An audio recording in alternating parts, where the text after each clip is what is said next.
Hi friend, good morning. তোমাদের SSC GD কনস্টেবলের পরীক্ষা চলছে। তো আমি 1 মার্চে তোমাদের বলেছি একটু সমস্যার জন্য গতকাল আমি ভিডিও দিতে পারিনি। তো আজকে কিন্তু আমি 1 মার্চের সেকেন্ড শিফটের ভিডিওগুলো আমি তোমাদের আপলোড করছি। তো বন্ধুরা, ভিডিওটা ভালো লাগলে একটু লাইক করে দেবে, চ্যানেলে নতুন হয়তো থাকলে অবশ্যই চ্যানেলটি সাবস্ক্রাইব করে দেবে, এবং এর আগে যে সমস্ত ক্লাস আমি তোমাদের করে দিয়েছি অবশ্যই তোমরা দেখবে। কারণ কি, তোমাদের এসএসসি জিডি কিন্তু প্রচুর প্রশ্ন কিন্তু রিপিটেড করছে।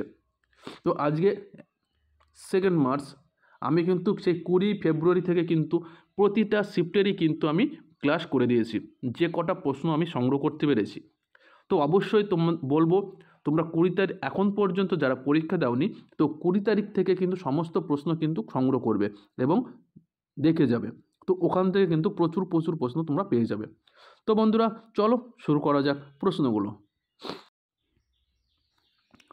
যতীন গোস্বামী কোন নাচের সঙ্গে যুক্ত?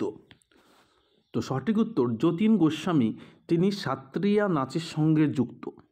সাত্রিয়া ভারতের অসমের একটি শাস্ত্রীয় নৃত্য, এবং সাত্রিয়া নৃত্যটি কিন্তু ভারতের সবচেয়ে নবীন শাস্ত্রীয় নৃত্য। ভারতের সবচেয়ে নবীন শাস্ত্রীয় নৃত্য হচ্ছে এই সাত্রিয়া। আর প্রাচীনতম শাস্ত্রীয় নৃত্য হচ্ছে ভারতনাট্যম। ঠিক আছে। ভারতনাট্যম কোন রাজ্যের নাচ? এটা কিন্তু তামিলনাড়ু রাজ্যের একটি শাস্ত্রীয় নৃত্য। পরবর্তী প্রশ্ন, রিপিটেড প্রশ্ন, আগা খান কাপ কোন খেলার সঙ্গে যুক্ত? তো আগা খান কাপ হকি খেলার সঙ্গে যুক্ত। হকি খেলার সঙ্গে যুক্ত অন্যান্য খেলাগুলো হলো Sultan Azlan Shah trophy, Sultan Ibrahim Ismail hockey tournament, Beighton cup, Nehru senior hockey tournament. Aga Khan cup, Sultan Azlan Shah hockey tournament, যেটি এটা পরীক্ষা আসে, Sultan Azlan Shah hockey tournament কোন দেশে আয়োজন করা হয়? এটা কিন্তু মালয়েশিয়ায় কিন্তু আয়োজন করা হয়ে থাকে সুলতান আজলান শাহ হকি টুর্নামেন্ট। চলো নেক্সট। হরিপ্রসাদ চৌরাশিয়া কোন বাদ্যযন্ত্রের সঙ্গে যুক্ত? তো সঠিক উত্তর, হরিপ্রসাদ চৌরাশিয়া তিনি বাঁশি বাদক। দেখো, আমি প্রতিটা ক্লাসে যে এক্সট্রা ক্লাসগুলো করে দিই প্রতিটা প্রশ্নের সঙ্গে এই প্রশ্নগুলো আমি করে দিয়েছি। তো হরিপ্রসাদ চৌরাশিয়া কিন্তু বাঁশি বাদ্যযন্ত্রের সঙ্গে যুক্ত। পরবর্তী প্রশ্ন, কোন গুপ্ত সম্রাট বিক্রমাদিত্য উপাধি ধারণ করেছিলেন? তিনি কিন্তু দ্বিতীয় চন্দ্রগুপ্ত। দ্বিতীয় চন্দ্রগুপ্ত কিন্তু শকারি উপাধিও ধারণ করেছিলেন। শকারি কেন? কারণ তিনি শকদের কিন্তু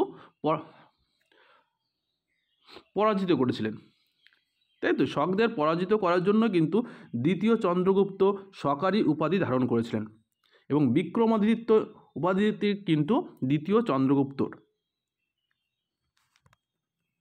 পরবর্তী প্রশ্ন, 2011 সালের জনগণনা অনুযায়ী ভারতের কোন রাজ্যে জনসংখ্যা সবচেয়ে কম?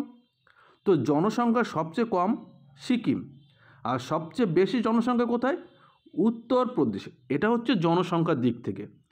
জনসংখ্যায় সবচেয়ে কম সিকিম এবং জনসংখ্যায় সবচেয়ে বেশি উত্তরপ্রদেশ। এবার যদি তাকাই আমরা রাজ্যের আয়তন অনুযায়ী রাজ্য, রাজস্থান সবচেয়ে বড় রাজ্য, রাজস্থান আয়তনের দিক থেকে, এবং সবথেকে আয়তনের দিক থেকে সবথেকে ছোট রাজ্য গোয়া। ঠিক আছে। তো আয়তনের দিক থেকে সবথেকে বড় রাজ্য রাজস্থান এবং সবথেকে ছোট রাজ্য গোয়া, এটা আয়তনের দিক থেকে। এবার যদি দেখি জনঘনত্বে সবচেয়ে বেশি বিহারে, ঠিক আছে, আর জনঘনত্বে সবচেয়ে কম অরুণাচল প্রদেশ। তাহলে দেখলাম আমরা জনসংখ্যায় বেশি উত্তরপ্রদেশ, জনসংখ্যায় কম সিকিম, আয়তন অনুযায়ী সবচেয়ে বড় রাজ্য রাজস্থান, এবং আয়তন অনুযায়ী সবথেকে ছোট রাজ্য গোয়া। জনঘনত্বের দিক থেকে সবচেয়ে বেশি জনঘনত্বপূর্ণ রাজ্য বিহার, এবং সবচেয়ে জনঘনত্ব কম অরুণাচল প্রদেশ। চলো নেক্সট। বড়লোক পুরস্কার কোন ক্ষেত্রে জড়িত থাকা ব্যক্তিদের দেওয়া হয়ে থাকে? তো বড়লোক পুরস্কার কৃষিক্ষেত্রে জড়িত ব্যক্তিদের কিন্তু দেওয়া হয়ে থাকে বড়লোক পুরস্কার। এই বড়লোক পুরস্কারটি 1972 সাল থেকে দেওয়া হয়ে থাকে। এই বড়লোক পুরস্কার দেওয়া হয় কৃষি বিজ্ঞানী বা কৃষি বিশ্বের সবুজ বিপ্লবের জনক নরম্যান বোরলককে স্মরণ করে। নরম্যান বোরলক, যিনি 1970 সালে নোবেলের জন্য শান্তির জন্য নোবেল পুরস্কার পেয়েছিলেন। 1970 সালে নরম্যান বোরলক শান্তির জন্য কিন্তু নোবেল পুরস্কার পেয়েছিলেন। ঠিক আছে। নরম্যান বোরলক একজন আমেরিকার কৃষি বিজ্ঞানী ছিলেন।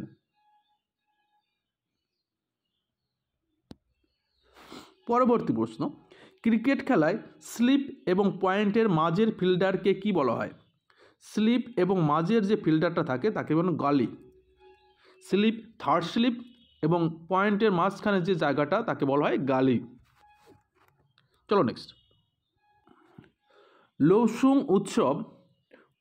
উৎসব ভারতের কোন রাজ্যের উৎসব? লোসুং। তো লোসুং উৎসব ভারতের সিকিমে উৎসব, আর টিউলিপ উৎসব ভারতের জম্মু কাশ্মীর রাজ্যের উৎসব। তো এই দুটোর মধ্যে যে কোনটা কোনটা এসছে আমাকে একটু কমেন্ট করে জানাবে। টিউলিপ এসেছিলো না লোসুং এসেছিলো? তো দুটোই কিন্তু আমি তোমাদের করে দিলাম। পরবর্তী প্রশ্ন, 24শে সেপ্টেম্বর 2023-এ প্রধানমন্ত্রী একদিনে কয়টি বন্দে ভারত এক্সপ্রেস ট্রেনের উদ্বোধন করেছিলেন? তো 24শে সেপ্টেম্বর 2023 সালে প্রধানমন্ত্রী নরেন্দ্র মোদী প্রায় মোট 11টি বন্দে ভারত এক্সপ্রেস উদ্বোধন করেছিলেন ভার্চুয়ালি কিন্তু 11টি বন্দে ভারত এক্সপ্রেস চালু করেছিলেন। 2024-এর জানুয়ারি হিসাব অনুযায়ী ভারতে মোট 41টি বন্দে ভারত এক্সপ্রেস চলাচল করছে। 2024 সালের জানুয়ারি অনুযায়ী ভারতের মোট 41টি বন্দে ভারত এক্সপ্রেস কিন্তু চলাচল করছে। চলো নেক্সট। মহিলা সম্মান বাচকপত্র যোজনা কবে শুরু হয়েছিল? মহিলা সম্মান বাচকপত্র যোজনা শুরু হয়েছিল 1 এপ্রিল 2023 সাল থেকে। মহিলা সম্মান বাচকপত্র যোজনা চালু হয়েছিল 1 এপ্রিল 2023 সাল থেকে। পরবর্তী প্রশ্ন, শিবলিঙ্গ পর্বত কোন রাজ্যে অবস্থিত? তো শিবলিঙ্গ পর্বত কিন্তু উত্তরাখণ্ডে অবস্থিত। ঠিক আছে, চলো নেক্সট। ভারতীয় সংবিধানে কোন অনুচ্ছেদে জাতীয় পতাকা, জাতীয় সঙ্গীতকে সম্মান ও শ্রদ্ধার কথা বলা আছে? তো এটি একটি মৌলিক কর্তব্য যেটি ভারতীয় সংবিধানে 51(a) এবং 4(a) ভাগে রয়েছে। তো জাতীয় পতাকা, জাতীয় সঙ্গীতকে সম্মান ও শ্রদ্ধার কথা বলা হয়েছে 51(a)-এর 1-এর উপধারায়। আমরা জানি ভারতীয় সংবিধানে টোটাল 11টি মৌলিক কর্তব্য রয়েছে। তো সেই 51(a)-এর 1-এর উপধারায় কিন্তু বলা রয়েছে জাতীয় পতাকা এবং জাতীয় সঙ্গীতকে সম্মান। জাতীয় পতাকা এবং জাতীয় সঙ্গীতকে সম্মান। 2-এ কি বলা আছে? লালন করুন এবং সেই মহৎ আদর্শ অনুসরণ করুন যা স্বাধীনতার জন্য জাতীয় সংগ্রামকে অনুপ্রাণিত করেছিল। 3 নম্বরে বলা আছে ভারতের সার্বভৌমত্ব, একতা ও অখণ্ডতাকে রক্ষা করা। ভারতের সার্বভৌমত্ব, একতা ও অখণ্ডতাকে রক্ষা করা। চলো নেক্সট।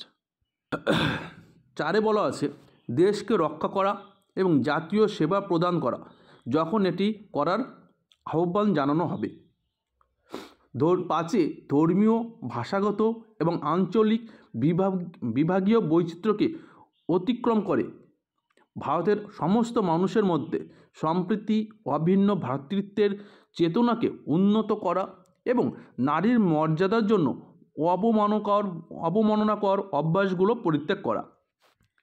6-এ বলা আছে দেশের যৌগিক সংস্কৃতির সমৃদ্ধি, ঐতিহ্যের মূল্যায়ন ও সংরক্ষণ করা। 7-এ কি বলা আছে বন, হ্রদ, নদী এবং বন্যপ্রাণী সহ প্রাকৃতিক পরিবেশ রক্ষা এবং উন্নত করা এবং জীবিত প্রাণীদের প্রতি সহানুভূতি করা। 8-এ বলা আছে বৈজ্ঞানিক মেজাজ, মানবতাবাদ ও অনুসন্ধান ও সংস্কারের চেতনা বিকাশ করা। পাবলিক সম্পত্তির সুরক্ষা এবং সহিংসতার পরিহার করা, ব্যক্তি এবং সমষ্টিগত কার্যকলাপের সমস্ত শ্রেষ্ঠত্বের দিকে প্রচার করা, যাতে জাতি ক্রমাগত প্রচেষ্টা ও কৃতিত্বের উচ্চ স্তরে উঠতে পারে। এবং 11তে বলা আছে 6 থেকে 14 বছর বয়সের মধ্যে সমস্ত সন্তানকে শিক্ষার সুযোগ প্রদান করা। তো টোটাল কিন্তু আমি এই 12টি প্রশ্ন তোমাদের জন্য সংগ্রহ করতে পেরেছিলাম। ভিডিওটা ভালো লাগলে